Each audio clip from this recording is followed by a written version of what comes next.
bersamamu. Inilah Injil suci menurut Lukas.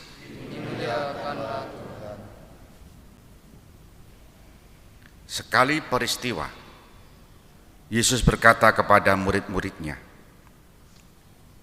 "Tidak ada orang yang menyalakan pelita lalu menutupinya dengan tempayan atau menempatkannya di bawah tempat tidur, tetapi ia menempatkannya di atas kaki dian, supaya semua orang yang masuk ke dalam rumah melihat cahayanya. Sebab tiada sesuatu yang tersembunyi yang tidak akan dinyatakan, dan tiada suatu rahasia yang tidak akan diketahui dan diumumkan. Karena itu perhatikanlah cara kalian mendengar. Karena barang siapa sudah punya akan diberi, tetapi barang siapa tidak punya, apapun yang dianggap ada padanya akan diambil." Demikianlah sabda Tuhan. Terpujilah Kristus. Saudari-saudara yang terkasih, selamat pagi berkah dalam. Setiap agama membutuhkan tempat ibadat, ya. Dan kita tahu di Indonesia ini ada 6 setidaknya yang diakui. Dan kita tahu kalau ada orang yang mau pergi ke suatu tempat ibadat, kita bisa menebak. Ciri-ciri kalau orang pergi ke gereja Kristen apa? Misalnya bawa Alkitab, ya. Ciri-ciri mau ke gereja Katolik misalnya apa? Tanpa bawa apa-apa. Itu jelas. Yang dibawa mungkin hanya handphone di saku. Dan kalau ciri-ciri kalau ke masjid, tahu kita semua. Atau ciri-ciri orang yang dulu belum ada agama resmi, neng perapatan, neng wet ringin, di pohon-pohon besar itu kan, apa yang diimani, apa yang diyakini di balik hati atau pikirannya kita tidak tahu.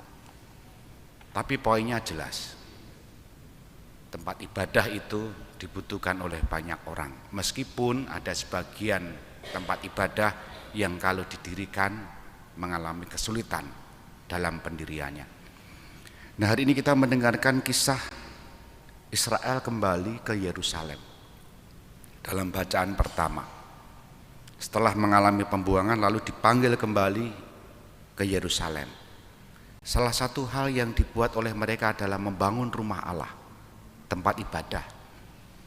Maka dibuat sebaik-baiknya. Tadi disebut juga ada berbagai macam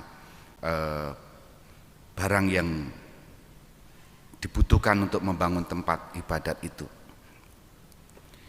Mereka yang tergerak oleh Allah kembali ke Yerusalem. Nah, salah satu yang dibangun adalah tempat ibadat. Maka pertanyaannya adalah, untuk apa tempat ibadat itu? Untuk apa gereja itu? Dan seterusnya. Yang pertama adalah identitas. Orang yang beribadah kepada Allah tampak dalam tempat ibadah, salah satunya itu. Menunjukkan identitasnya, bahwa kita beragama, kita memiliki iman. Meskipun beragama belum tentu serentak menunjukkan imannya.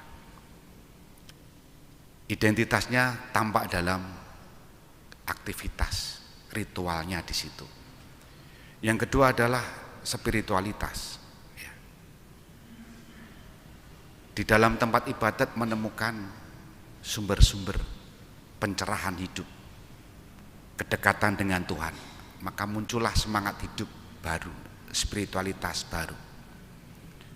Setidak-tidaknya dua itu yang saya temukan dalam ritual peribadatan, supaya orang mampu menunjukkan identitasnya dan juga spiritualitasnya, meskipun dalam melakukan itu ke tempat ibadah atau seputarnya hanya tampak formalitas, biar kelihatan, biar tampak, dan asal orang lain senang, atau asal pasangan senang, atau asal anak senang, tampak formalitas.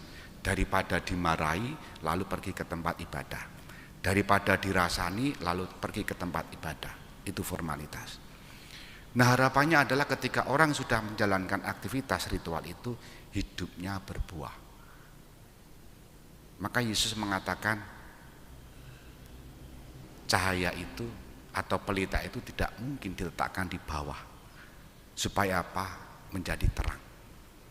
Maka bagaimana orang-orang Kristiani beribadah?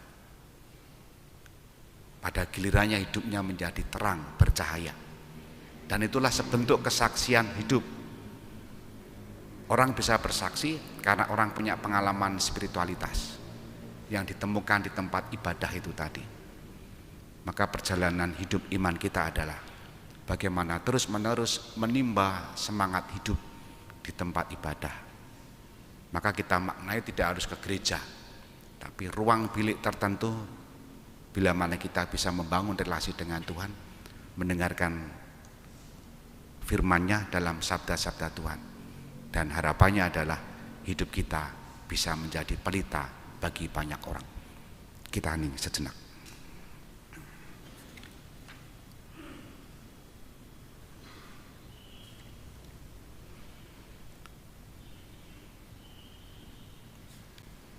Dimuliakanlah Yesus yang dulu hidup, sekarang dan selama-lamanya.